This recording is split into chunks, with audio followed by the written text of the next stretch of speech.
In the name of the Father, and of the Son, of the Holy Spirit. Amen. Thank you, our Father. Thank you, Lord Jesus. Thank you, Holy Spirit, Lord. Lord Jesus, I thank you for once again bringing us all together to listen to your word being taught by Brother Vincent. Today is a beautiful feast of name of Jesus. Your name, Lord Jesus, is exalted. Your name is holy name, Lord Jesus. I thank you for your name and I praise you for your name.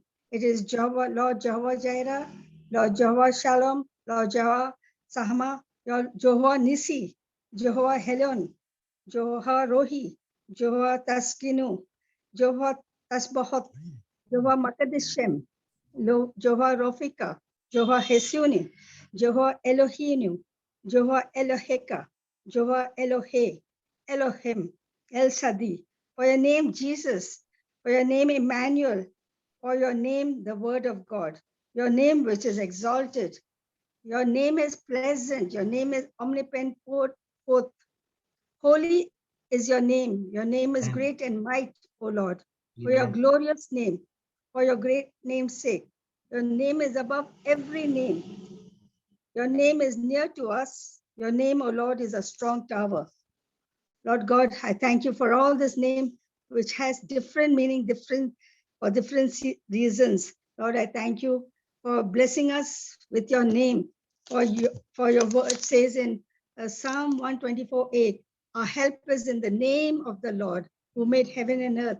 I also in Psalm 121:2, my help comes from the Lord who made heaven and earth. Thank you, Abba Father, for this beautiful giving us your son Jesus, through who has expelled darkness from our life, who given us salvation, who strengthened us, who's given us power and authority, who has given us the Holy Spirit. Thank you, Holy Spirit, for guiding us at every step, reminding us all that Jesus has said.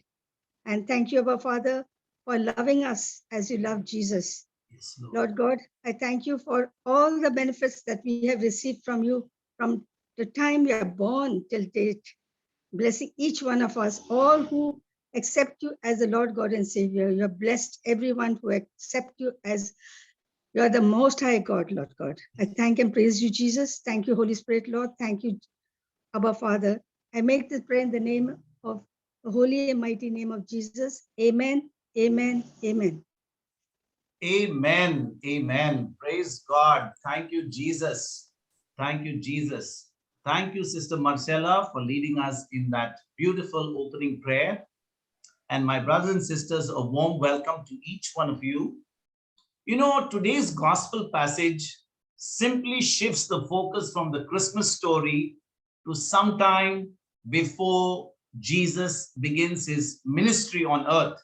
So all these days, in fact, it's been almost about 2 or 3 weeks, we have been reflecting on the Christmas story. In fact, we studied about Simeon, we studied about Anna, we studied about the wise men, we studied about the shepherds, we studied about, Joseph and Mary fleeing to Egypt when they got to know that Herod was after the baby Jesus. And so today, after we have been celebrating the Christmas season, we've been celebrating Jesus' birth, all the readings pointing out to the early days of Jesus, including when he was 12 years old. Today, we shift the focus, or we shift gear to Jesus's ministry on earth. And this is exactly after John the Baptist, who was the one who had prepared the way for Jesus' ministry, had now been arrested. So John the Baptist, in today's gospel passage, has now finished his ministry. He has been arrested, he has been put in prison, and now Jesus is going to take full charge and do what the Lord has sent him on the earth to do. So today's gospel passage is in fact a reminder for each one of us who really believe in Jesus to understand our purpose, to understand our mission, to understand the very reason we are on this earth. And therefore, brothers and sisters, as we begin to reflect on today's gospel passage, as we begin to see after 30 long years, Jesus has been not preaching. He has not been sharing the word. He has been doing nothing. And all of a sudden, by the time he's 30, John the Baptist has already prepared the way for him.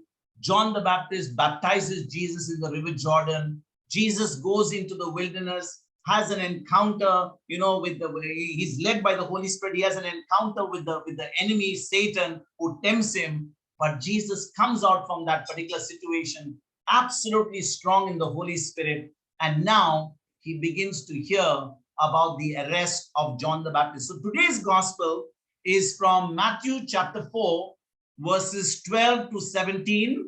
And then, of course, we go to verses 23 to 25. So let's go and read these verses from Matthew chapter 4, verse 12 to 17, and then from 23 to 25. Go ahead, Sister Marcella. You can unmute yourself and read the scriptures for us.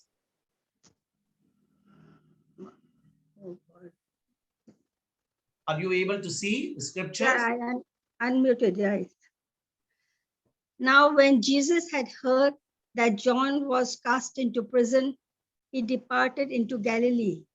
And leaving Nazareth, he came and dwelt in Capernaum, which is upon the sea coast, in the borders of Zebulun and Naphtali, that it might be fulfilled, which was spoken by Isaiah the prophet, saying, the land of Zebulun and the land of Naphtali, by the way of the sea, beyond Jordan, Galilee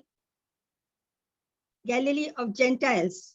The people which sat in darkness saw great light, and to them which sat in the region and shadow of death, light is sprung up. From that time, Jesus began to preach and to say, repent, for the kingdom of heaven is at hand. Okay, verse number 23 to 25.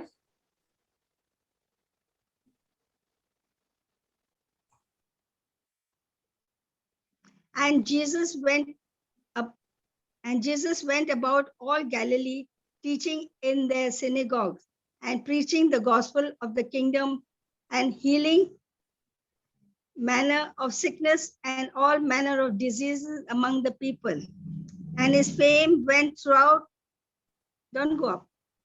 all Syria, and they brought him all sick people that were taken in with divers diseases and tormented by those which were possessed with devil, and those which were lunatic, and those that had the palsy, and he healed them.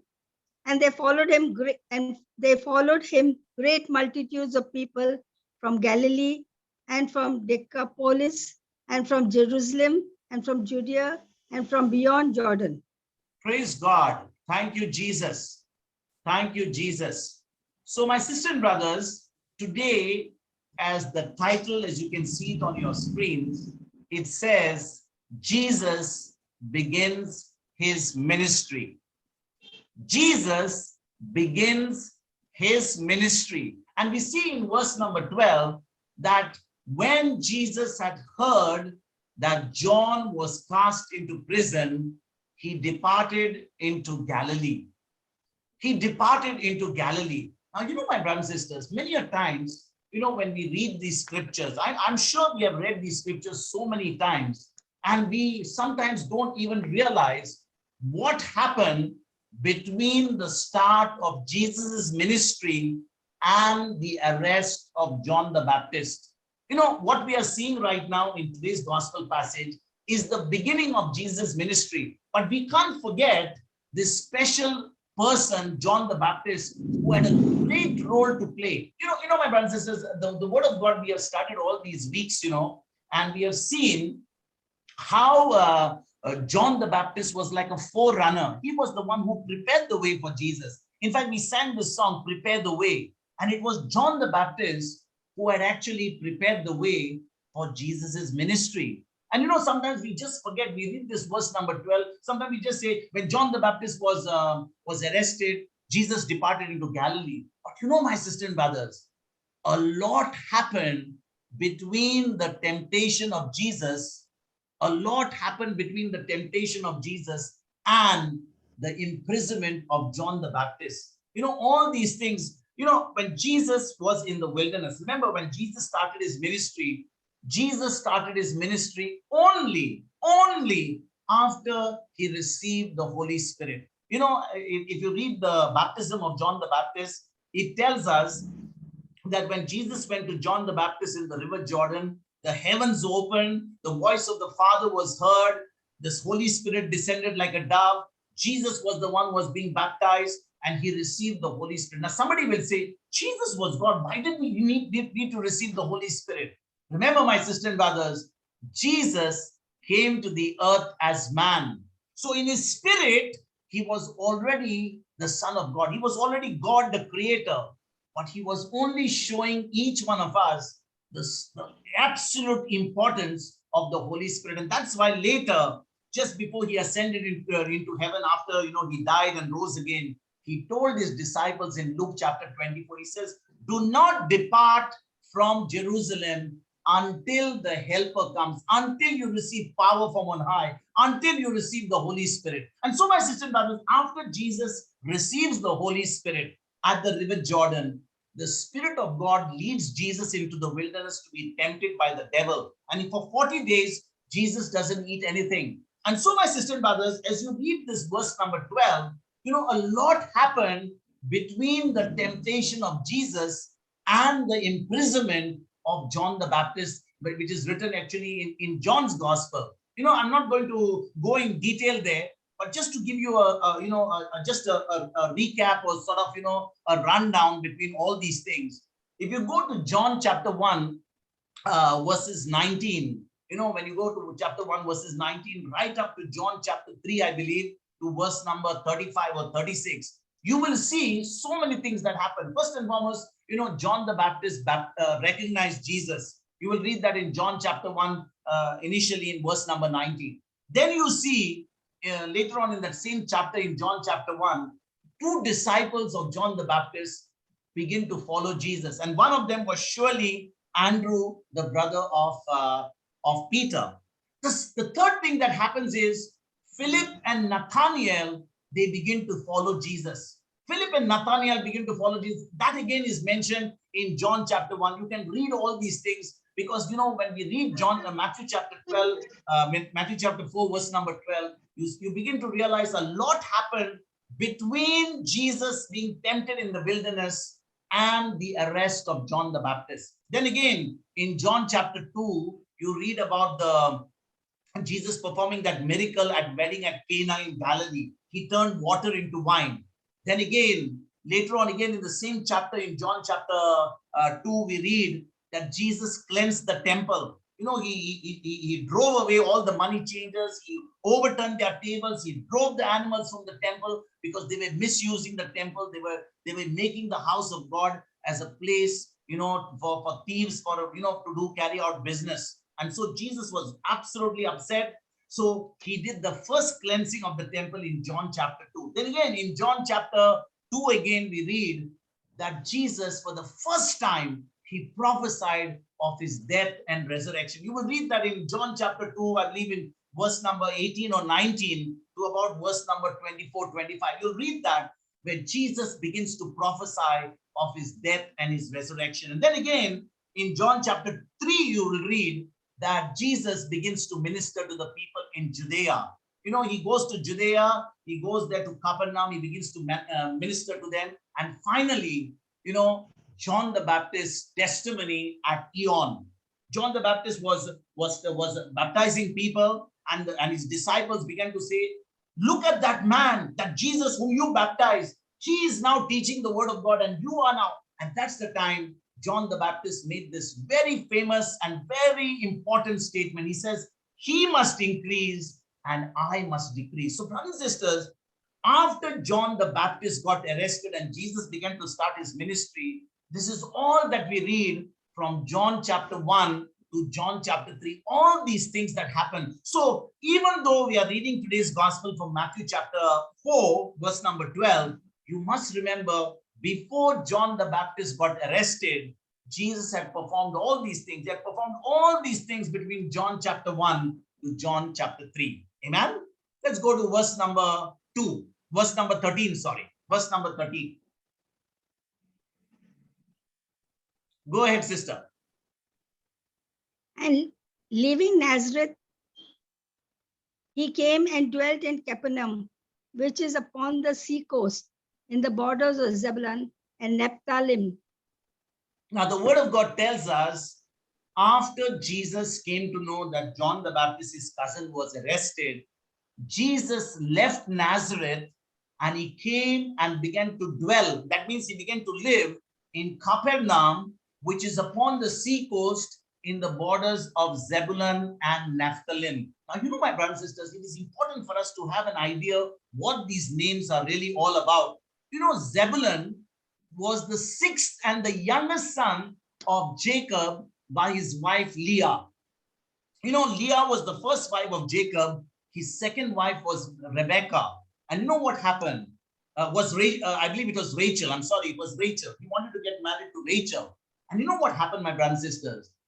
When Jacob wanted to get married to Leah, his father-in-law did not allow him. He had to work for so long. So the sixth of the youngest sons that was born between Jacob and Leah, you will read that in Genesis chapter 30, I believe. I really don't know which verse it is, but in Genesis chapter 30, you will read about Zebulun, who was the sixth and the youngest son of Jacob by Leah. So that means Jacob and Leah had 6 children. You know, we are talking about the sons of Jacob. There were the 12 tribes of Israel. So Jacob had 12 children. So 6 of them, half the number of those children who were the 12 tribes of Israel, were born by Leah to Jacob. Then, of course, we read about Naphtali. Naphtali was the second son born to Bilhah. You know, Bilhah was the servant girl of Rachel. She was a concubine. In fact, you know, during those days, it was so different. They did not believe in, you know, have one wife and one husband. There was so much polygamy and all that. So Jacob probably, you know, had more than one wife, and he probably had so many relationships. But Naphtali was the second son born to Bilhah, who was Rachel's servant by Jacob. And this again is mentioned again in Genesis chapter 30. And know, my sister and brothers, Capernaum was on the border between these two tribes.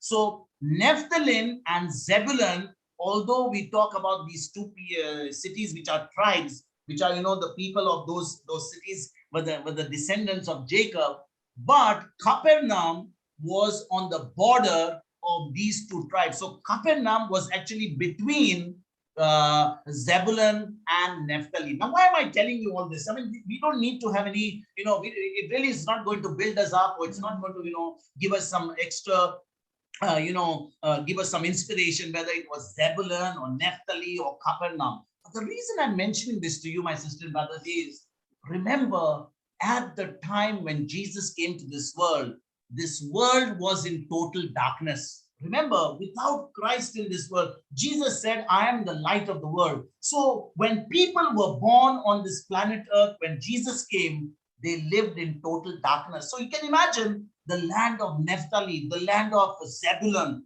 All these were the people who were the descendants of Jacob, one of the 12 tribes of Israel.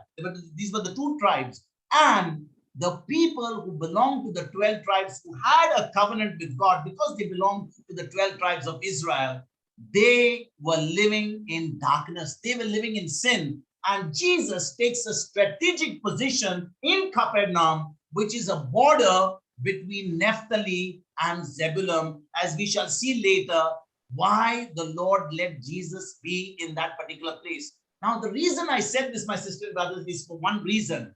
Remember, wherever you are right now, wherever you are, whether you are in India, whether you are in Australia, whether you are in the UK, whether you are in the Middle East, whether you are in South India, whether you're in North India, whether you are in Malaysia, any part of the world, wherever you are right now, remember, if you belong to Christ and you belong to the Lord Jesus Christ, you have accepted him as your Lord, God, and Savior, then you are not in that place just by accident.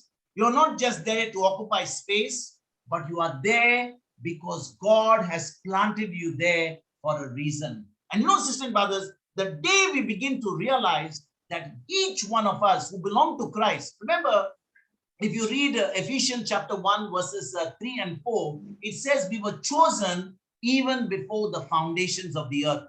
We were chosen in Christ even before the foundations of the earth. So wherever you are, whether you are in Namibia, whether you are in UK, any part of the world, remember one thing: you are there for a reason. You are there to fulfill the purpose that God has assigned for you. And so the day you begin to realize that you're just not in a place, some of us, begin to say, I will stay in this place. For what reason? No, I'm just going to stay there because I feel nice about living in this house. I feel nice about this place. I feel nice about the weather. If that is your criteria, my sisters and brothers, then surely that criteria is wrong. Remember, wherever you are right now, if you're where you are because you belong to the Lord Jesus Christ, there is a purpose, there is a reason, and each one of us in Christ have a purpose, have a God-given purpose, which only we can do if we are faithful to the Lord. Amen? Verse number 14.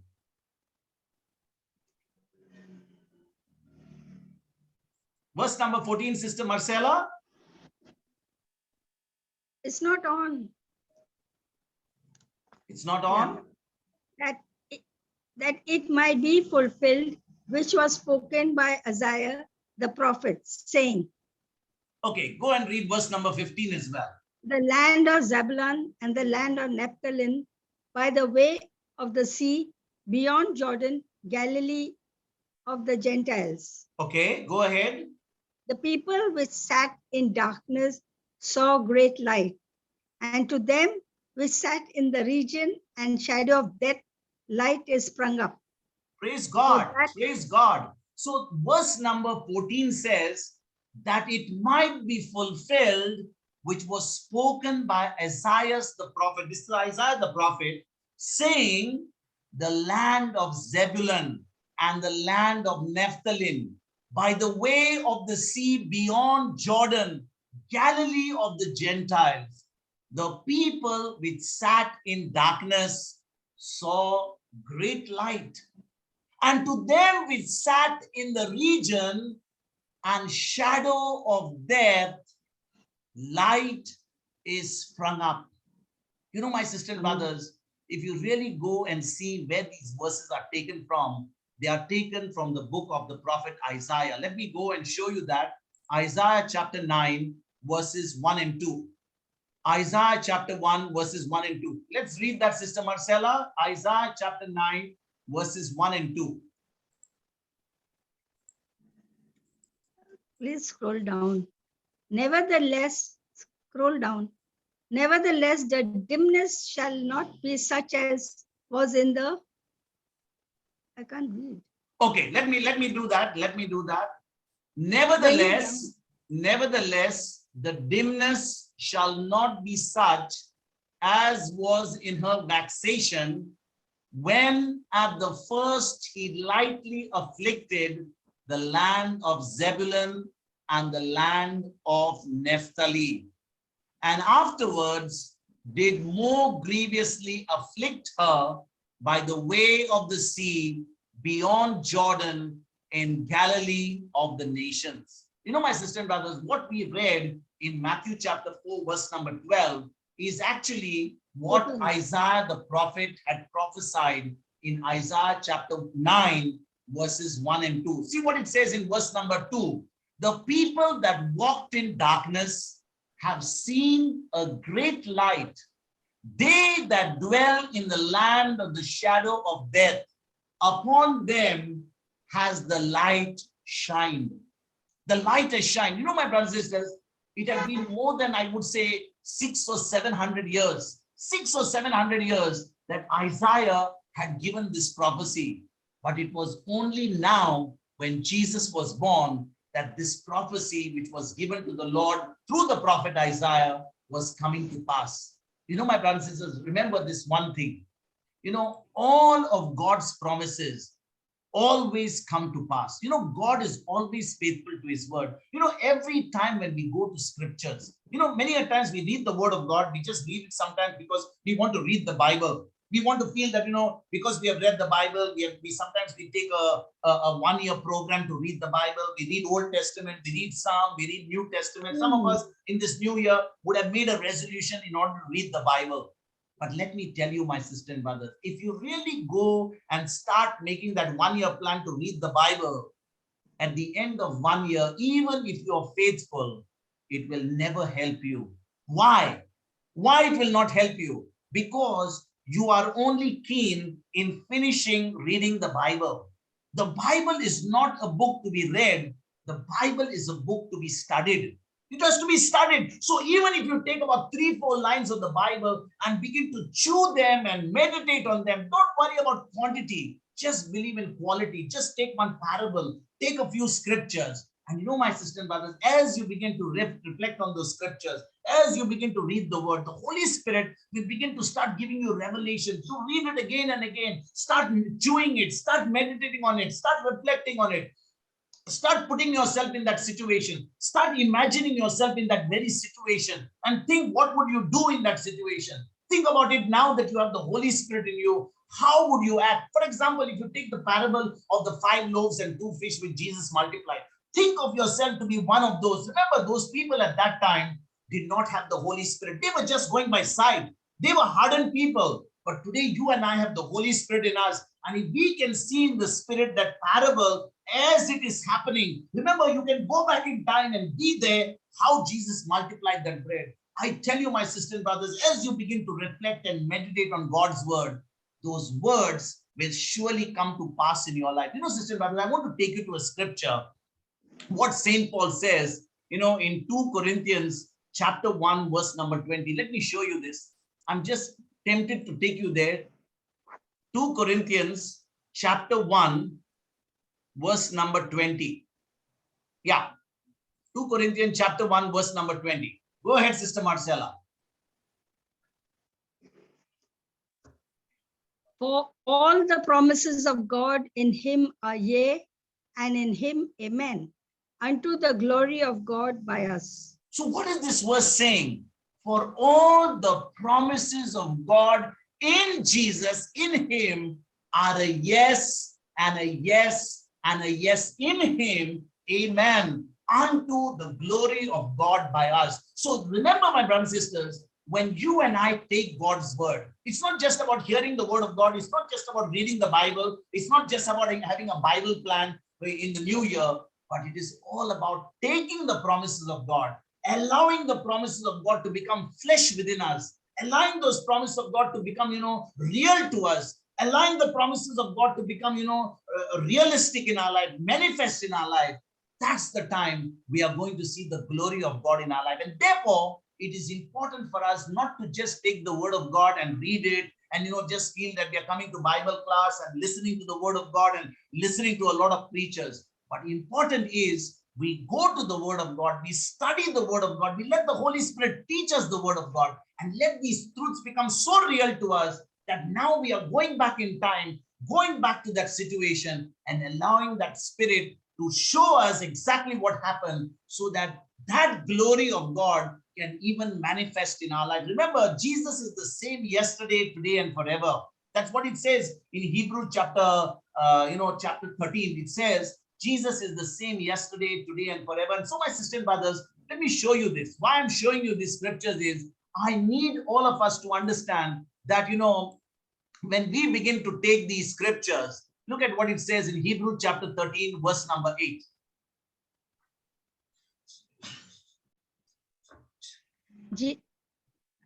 Jesus Christ the same yesterday and today and forever. Jesus Christ is the same yesterday and today and forever. So whatever you are reading in the word of God is not only a history or not an event that took place about 2000 years ago, but you know, my sisters and brothers, this word can come alive even right now, today itself, because when we take the word of God and we begin to meditate on it, we begin to reflect on it, we allow that word to become so real on the inside of us, we allow that word to become flesh on the inside of us, that's the time we are going to see the glory of God. That's the time we are going to see everything that God has said in his word manifest in our life. Amen. Praise God. Thank you, Amen. Jesus. Thank you, Jesus. Okay, let's go to verse number 15. Matthew chapter 4, verse number 15. It says, the land of Zebulun and the land of Naphtali, by the way of the sea beyond Jordan, Galilee of the Gentiles. You know, my sister and brothers, you will see what we just read in the book of Isaiah. Let me go back to Isaiah chapter 9. Isaiah chapter 9. And I want to show you what exactly it says. Look at what it says. It says, and afterwards did more grievously afflict her by the way of the sea beyond Jordan in Galilee of the nations. There's a difference in the wordings, what the prophecy of Isaiah says and what Matthew has written. And you know, when you read Isaiah chapter 9, verse 1, Isaiah says Galilee of the nations. That's what he says. He says Galilee of the nations. But you know, my sisters and brothers, when you read Matthew's gospel, he talks about Galilee of the Gentiles. So it doesn't matter whether you are reading about Galilee of the nations or Galilee of the Gentiles, as long as it was not, you know, a nation of the chosen people of God. It was not the nation that belonged to, you know, the covenant that God had with the people of Israel. Being Galilee of the nations or Galilee of the Gentiles is the same thing. Now, why am I referring this to you? You know, my sister and brothers, the day you and I accepted Jesus, the day you and I accepted Christ as our Lord, God, and Savior, you know, we don't belong to just the people of this world. We are not people only of this world. We belong to the kingdom of heaven. We belong to the kingdom where Jesus is our Lord. And therefore, we belong to the new Israel. You know, people of Israel actually had a covenant with God. If you really see what happened, God asked all the males to be circumcised. And therefore, they were the chosen people of God. But look at what happens when Jesus comes. He now is going to go to the Galilee of the nations, Galilee of the Gentiles. And that is why today, my sister and brothers, you and I, who were Gentile by birth, we do not belong to the nation of Israel. We were not the people who were called. But what happened now? Even the people of Israel, they have rejected the Savior. They are still with the Old Testament. They are still with the law. And you know, if you really see the nation of Israel today, they are still following the Sabbath day. They are still following all those rituals. Are they saved yet? Absolutely not.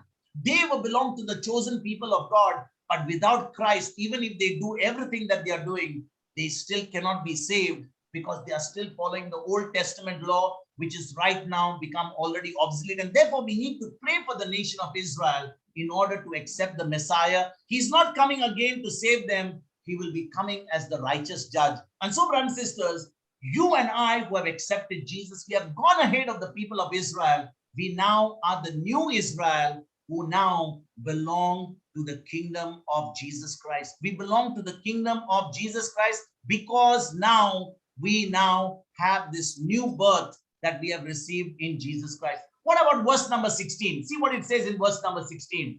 The people which sat in darkness saw great light, and to them which sat in the region and shadow of death, light is sprung up. You know, my brothers and sisters, again, I want to go back to Isaiah, to the book of Isaiah. Let us go back to Isaiah chapter 9, and let us go to verse number 2. Look at what it says in verse number 2. The people that walked in darkness have seen a great light. They that dwell in the land of the shadow of death, upon them has the light shined. You know, my sisters and brothers, Matthew chapter 4, verse number 16 is what Matthew is quoting from Isaiah chapter 9, verse 2. He says that the people who walked in darkness, thank you, Jesus. Thank you, Jesus. Praise God. So, brothers and sisters, the people who lived in darkness have seen a great light. Let us go to, you know, the book of Matthew again, Matthew chapter 4, and see what Matthew is writing in verse number 16. He says, The people which sat in darkness saw great light, and to them which sat in the region, and shadow of death, light is sprung up. You know, my sister and brothers, listen to this very carefully. I'm sure you would have read this scripture so many times, because this is exactly the scriptures that we read during the Christmas time, especially after in the new year. This has been being read after so many years. Now it says, them which sat in the region and shadow of death, light is sprung up. You know, my sister and brothers, sitting seems to me worse than walking.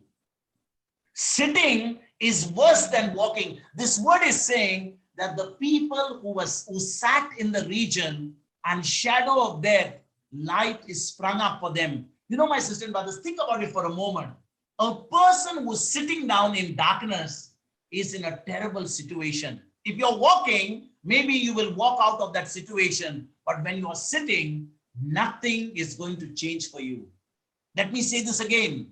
A person who's just sitting down, waiting for the situation to change, waiting for the pandemic to get over, waiting for that good news to come, without doing anything about it, without walking, without taking the scriptures, without, fighting the good fight of faith. I tell you, the situation is extremely bad. It's worse for a person who just sitting down and doing nothing. This word is telling us in Matthew chapter 4, verse 16. It says, the people which sat in darkness saw great light. Why did they sit in darkness? Because, my brothers and sisters, there was no way for them, even if they walked about, because they were just following the law. They were just doing rituals. They were just saying, do this and do that. So even though they walked and they did everything, there was no life in that religion. It was all about rules and regulation. Don't do this and don't do that.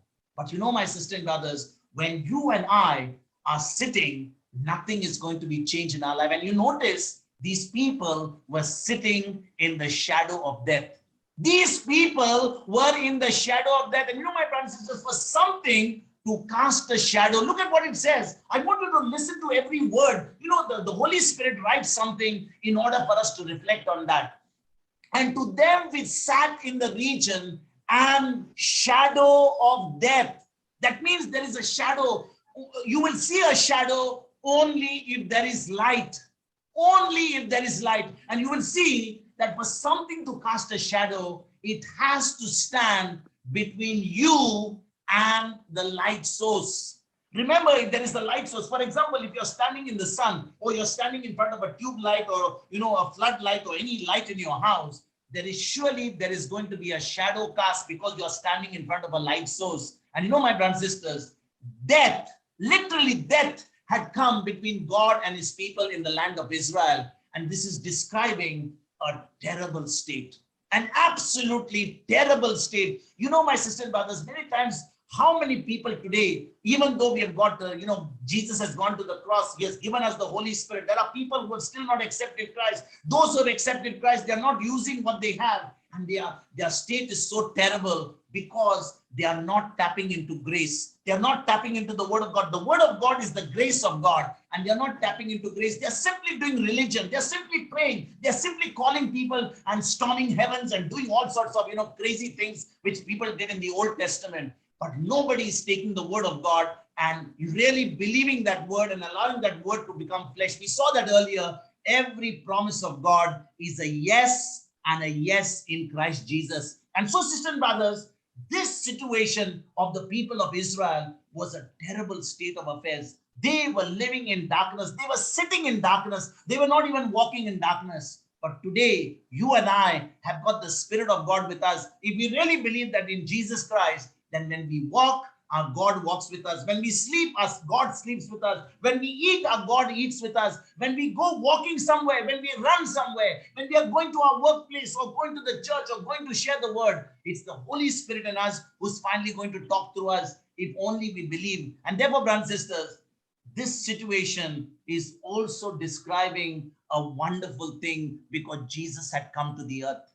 If people were sitting in darkness, they were sitting in the shadow of death. Now the light source had come. Jesus had come to the earth. Light had come to all those who had been in the shadow of death. You know, my brothers and sisters, nothing now could come between them and their God. Nothing, absolutely. And today, if you and I believe in the Lord Jesus Christ, nothing absolutely should come between us and our God because of the love of God, because of the presence of the Holy Spirit. Remember, Romans chapter 5 verse 5 says, the love of God has been poured into our hearts by the Holy Spirit. Let me just show you this to you. You know, my sisters and brothers, it's important for us to understand the scriptures, because when we experience the love of God, when we experience His unconditional love, that's the time we are going to see the glory in our life. Let's read this. Sister Marcella, Romans chapter 5, verse number 5. Hope maketh not ashamed, because the love of God is shed abroad in our hearts by the Holy Spirit, which is given unto us. Because the love of God is shed abroad, the love of God has been poured into our hearts by the Holy Spirit, which is given unto us. You know, my sisters and brothers, whose love do you want? Do you want the love of a human being? Do you want the love of some friend? Do you want the love of some bosom friend of yours who can sit with you and you can cry on their shoulders? Or do you need the love of the Holy Spirit? Do you need the love of this God to get you out of every situation in your life? And you know, sisters and brothers, when we begin to go to God's word, when we begin to believe the word of God, when we begin to do what the word of God says, the love of God is poured into our hearts, and that love of God is simply going to destroy every sickness, going to change our circumstances, it's going to change our situation. But today, you know, my sisters and brothers, many of us, we want God to intervene in our lives, but we are operating not in love. You know, sometimes we are so bad even with our own loved ones. We are bad with our spouse. We are bad with our children. We are bad with our brothers and sisters. We are absolutely terrible with our own neighbors. We are terrible with our colleagues at work. We are so much, you know, so much isolated, and yet we want God to intervene in our life. You know, sisters and brothers, God cannot intervene if we are not operating in agape love. It's only when we have the Spirit of God within us, when we renew our mind and go according to the word of God, that's the time the love of God is going to be poured into our hearts. That's the time we're going to experience that love. It's already there. Remember, God's love doesn't have to be manufactured or it has to be poured more. It's already in our spirits the day we accepted Christ. Once we renew our mind, we go and focus on the word of God, that love begins to manifest in our mind. It begins to manifest in our body. It begins to flow through us. And now we begin to see the glory. We begin to see signs and wonders. We begin to see the glory of God in our life. And that's why it is so very important for us to operate in the love of God. Amen. Matthew chapter 4, verse number 17. Let's go to verse number 17. Praise God. From that, put the scripture, brother. Yeah. Brother, please put the scripture. Yeah, go ahead, Sister Marcella. You have not put the scripture, brother. Okay. You cannot see it? Oh, here it is. From that time, Jesus began to preach and to say, repent, for the kingdom of heaven is at hand. From that time, Jesus began to preach. Which time?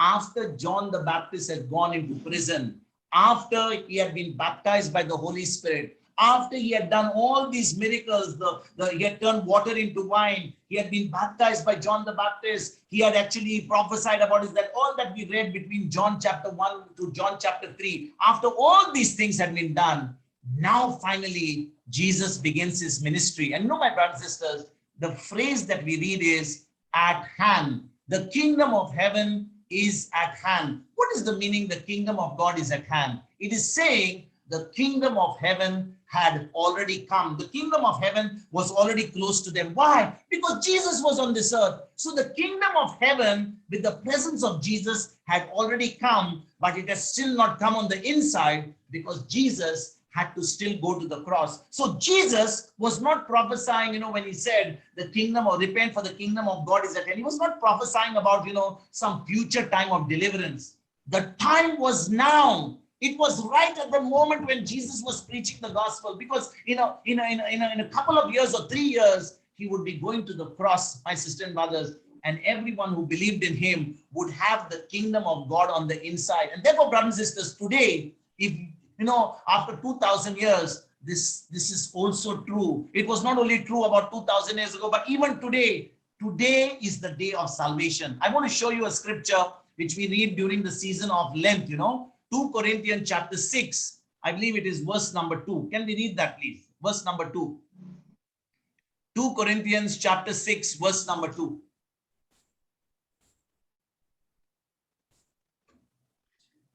For he saith, I have heard thee in a time acceptable, and the day of salvation have I secured. Succored thee. Succored thee. Behold, now is the acceptable time. Behold, now the day of salvation. So the day of salvation is not something that is going to happen tomorrow. The day of salvation is not going to happen after when we go into the season of Lent. The day of salvation is not going to happen after a few years. Today, right now, as you're listening, my sisters and brothers, is the day of salvation, the day we believe the gospel of Jesus Christ. Sisters and brothers, sometimes it becomes so difficult for us to get out of the Christmas, Christmas spirit. We think, baby Jesus is still in the Bethlehem stable, and sometimes we make the crib at home, and we are all adoring Jesus in the crib. Remember, Jesus is no more in the crib. In reality, he is no more in the crib. We all make this crib, and we are all happy to make the crib.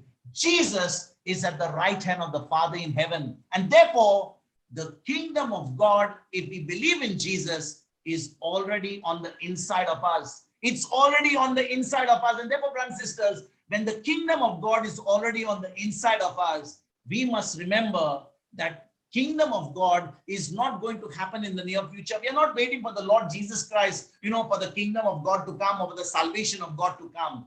We are waiting for the Lord Jesus Christ to take us back. It's going to be the time of our redemption. Our spirits have been redeemed, but our mind, our soul, and our body has still not been redeemed. We are yet to get a glorified body. Our mind is totally not renewed. We are all, endeavoring to renew our mind every day. But there is so much that is going to be, still lacking, which will be completed on the day of our Lord Jesus Christ. That's the time we will be redeemed, where our spirit and our soul will become absolutely identical when Jesus comes again. But in the meantime, we are simply supposed to, accept the day of salvation, the day our spirit became brand new, renew our mind, and start living a victorious life. Start living the life of salvation. And what is that salvation? Nothing missing, nothing broken, prosperity, good health, divine health, good relationship, a great marriage. And if you're still struggling, my sisters and brothers, then surely we need to renew our mind. First and foremost, we need to accept Christ. We need to be born again. We need to have the power on the inside. And now, through the continual renewing of our mind, we need to accept the day of salvation, not tomorrow, not after 1 hour, right now as you're listening, because it blesses the Lord to see his children really blessed to be a blessing to the nations. Amen. Praise God. Thank you, Jesus. Thank you, Jesus. So let's go to Matthew chapter 4 and let's go straight away to verse number 23. We're going to have the last 3 verses read from Matthew chapter 4, verses 23 to 25. Let's go there. Matthew chapter 24, verse number 23.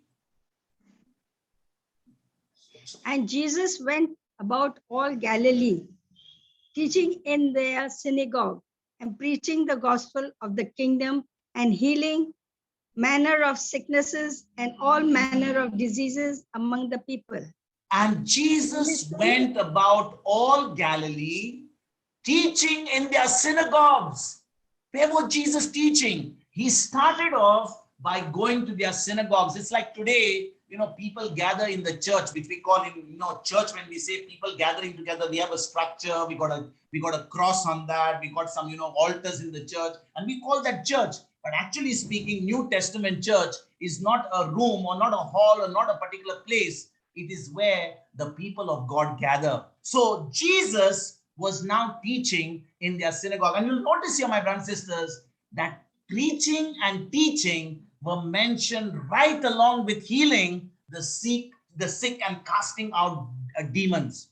Listen what it says in verse number 23. Jesus went about all Galilee, teaching in their synagogues and preaching the gospel of the kingdom and healing all manner of sickness and all manner of disease among the people. You know, my sisters and brothers, when the word of God is preached, we are actually at the principal point of our today's reflection. These three verses are actually what really the title of our topic is all about, verses 23 to 25.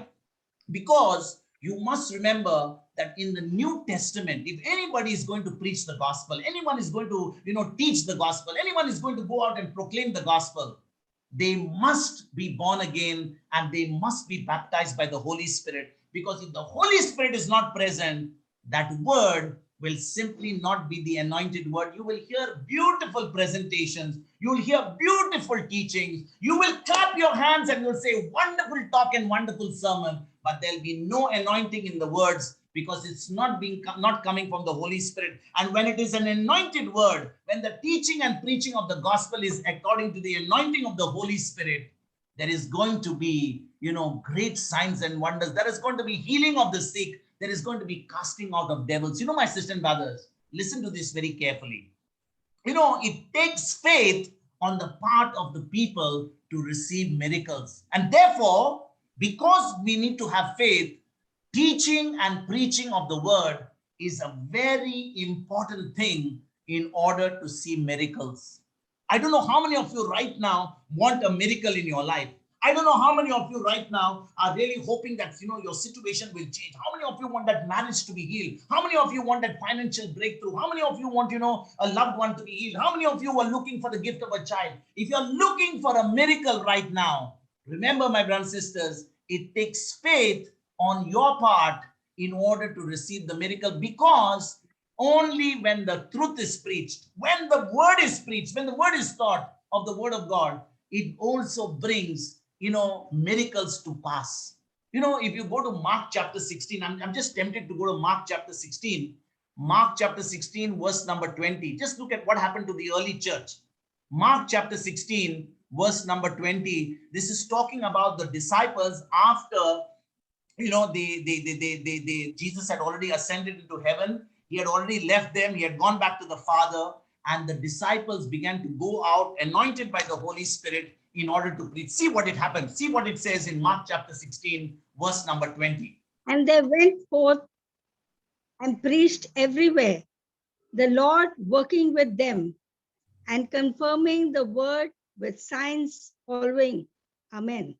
And they went forth and preached everywhere, the Lord working with them and confirming the word that they preached with signs and wonders.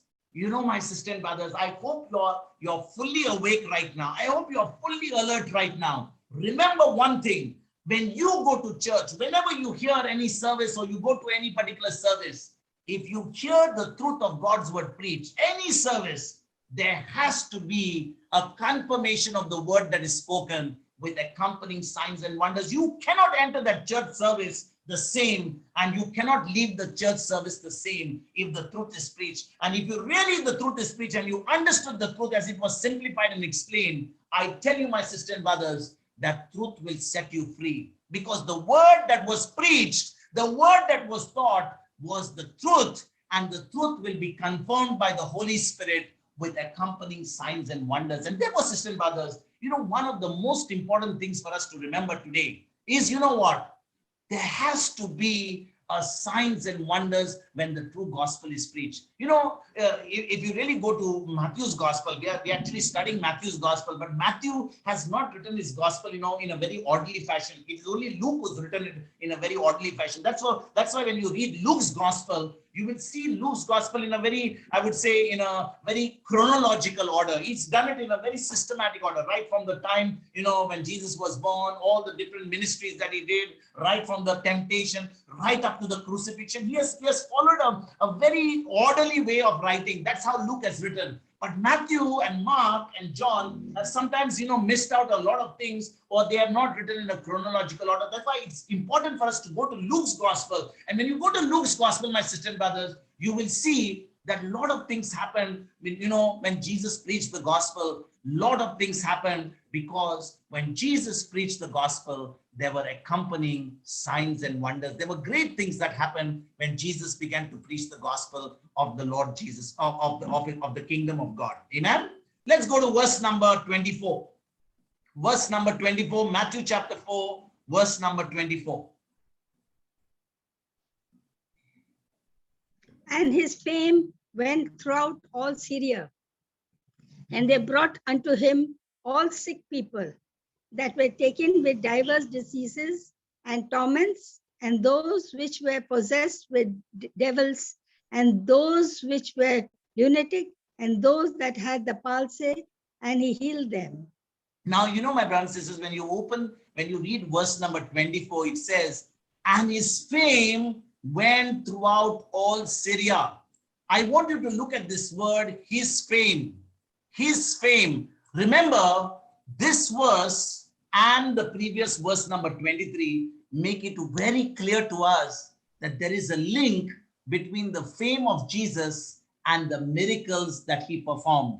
You know, my sisters and brothers, many of us go to church today. Many of us, we belong to a particular denomination, whether you are Roman Catholic, you're Pentecostal, you're Baptist, you're Seventh-day Adventist, you are, I don't know how many denominations are there, but wherever you go, if the true gospel is being preached, my sisters and brothers, remember, there has to be a link between that particular church or that particular, activity that is happening and the miracles that happen in that church. You know, if you just go to a church where there are only rituals being done, you light up candles, you put up flowers, you put up a lot of buntings, you have a great, orderly function that is there, and everyone claps their hand, good singing is there, but you go the same way and you come out the same way, there is something really wrong with that picture.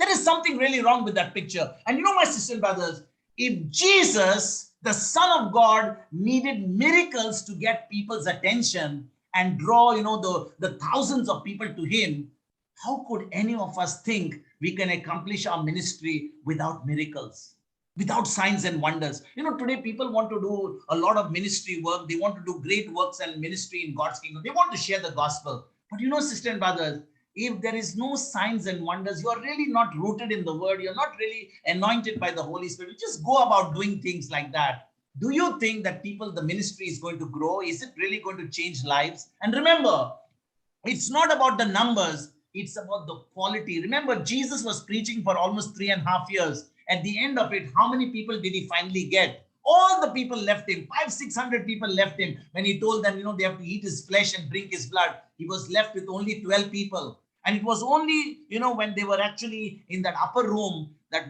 12 people became 120 people. And those 120 people were with Mary, who were praying on the day of Pentecost. What happened to the rest? What happened to all those thousands? So if Jesus, the Son of God, was not looking at quantity, he was looking at quality. Today, my sisters and brothers, the Lord is looking for people who are committed to his word. He's looking for you and me to do ministry work wherein we will be able to preach the truth. And when we preach the truth, accompanying signs and wonders will definitely follow. You know, sisters and brothers, let me also say this to you.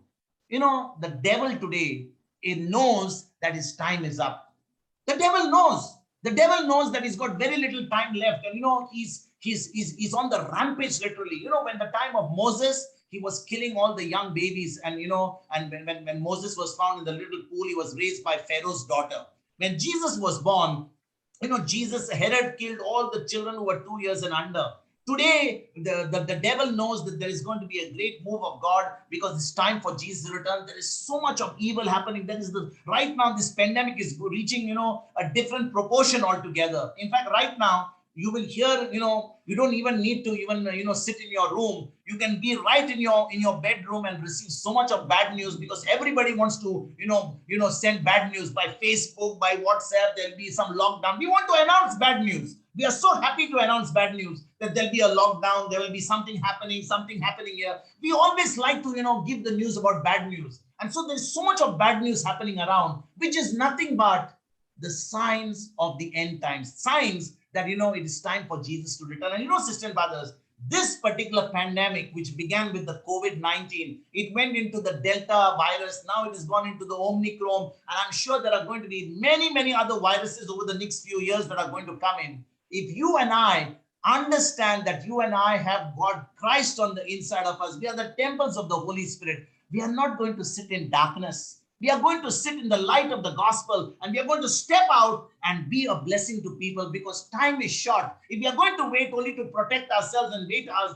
just to, see ourselves, living another day without going and doing what the Lord has called us to do, I think we will fail in our purpose. We will not be able to stand before our God on the day He comes, because many of us will simply be, living a life of self-preservation. Sisters and brothers, self-preservation is a sickness, is a disease which belongs to people who are carnally minded. If you are carnally minded, always going based on your senses, based on what the reports are saying, but you're not going based on the word of God, you will simply never be able to operate in faith. You will never be able to see the glory of God. But if you are able to keep your eyes on Jesus, the author and finisher of our faith, then surely, my sisters and brothers, you will see the glory. Today, the church is definitely not going to preach this particular gospel, because they will say, you need to go based on the rules and regulation. You need to do, take the necessary care. They will actually speak all these things which the pagan world is talking about. But nobody will ever tell you,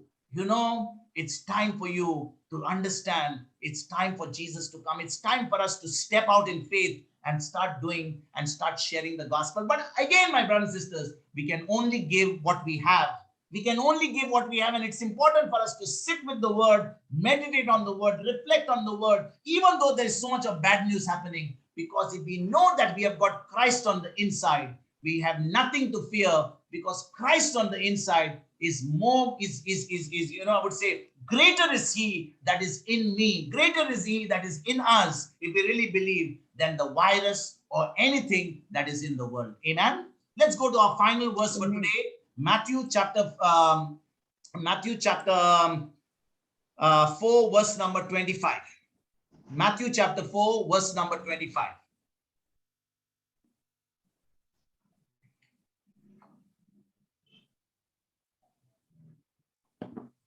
Go ahead, Sister Marcella. And they followed him with great multitudes of people from Galilee and from Decapolis and from Jerusalem and from Judea and from beyond Jordan. So, my brothers and sisters, as we come to this last verse of our reflection, as in the previous verses, that is in 23 and 24, these great numbers of people, these great multitudes, or these great crowds of people that came, they came because of the miraculous power of God that was operating through Jesus. Sister and brothers, just think about it for a moment. The word of God says in 25 that there followed him great multitudes of people from Galilee and from Decapolis, that is the 10 cities, and from Jerusalem, and from Judea, and from beyond the Jordan. Sister and brothers, we are talking about people by the thousands coming to listen to Jesus. If Jesus was having so many people without technology, without the internet, without, microphone, without, the sound system, without, having screens put up. Imagine thousands of people, Jesus is preaching in front of there. Sometimes, we make such a big fuss about technology. Sometimes we say we cannot hear.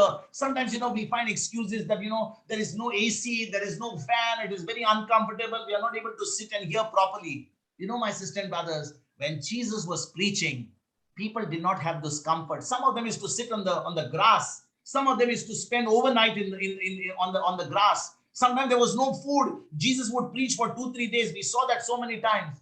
And yet, my brothers and sisters, Jesus, when he preached the word of God, he simply magnetized. People were magnetized. There was such a magnetic, influence that Jesus had on those people, that they simply sat and began to hear his word, because he was preaching life.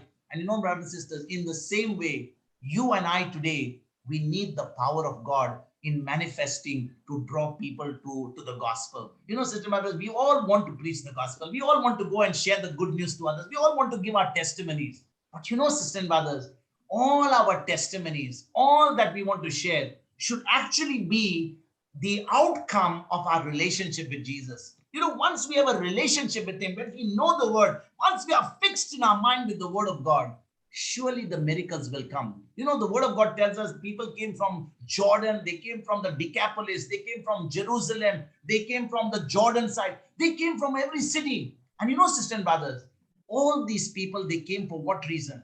They came from all the towns because they heard that Jesus was not only talking, it was not only talk, talk, talk, but there was manifestation of God's glory. They began to see that this man, when he talks, he really, brings the glory of God. People are being raised from the dead, sick are being healed. There is multiplication of different 5 loaves and 2 fish. There is the word spreads all over. In the same way, my brothers and sisters, you and I, remember, we are all Christ-like. We have Christ on the inside of us. If we can take the same attitude and we can say, like what Jesus said in John chapter 14, verse number 12, he said, if you believe in me, he says, you shall do the same works that I did. You shall even do greater works. So if you and I today belong to Jesus, then doing the works of Jesus is no big deal. But the greater works is giving them Jesus, seeing that they are born again, so that now they become a brand new species on the inside by the preaching and the teaching of the gospel. You know, my sisters and brothers, it's a privilege for each one of us. It's really a privilege for each one of us today as we, get the opportunity to share the word of God to others. Let us spend time. Let us take this new year very seriously. Let us invest time, not only in reading our Bibles, but studying the word of God, allowing the Holy Spirit to teach us so that this love of God gets flowed and poured into our hearts. And as we begin to experience that love, let us go out and share this love to others, share the good news to others, and bring people into the kingdom of God. Amen. Praise God. Thank you, Jesus. Let us pray. Sister Michelle, let us do our closing prayer. Heavenly Father, thank you for the amazing example of Jesus when he set aside his rights and abilities in order to be obedient to your word and will. May I keep the eyes of my heart on Christ's earthly example and resist the temptation to act independently of you. Help us to depend on you in every eventuality of life, knowing that this is your will for us and brings honor to your name. This I ask in Jesus' name. Amen. Amen. Thank you, Sister Michelle. Thank you so much. Praise God, my sisters and brothers. Praise God. Thank you, Jesus. Thank you, Jesus.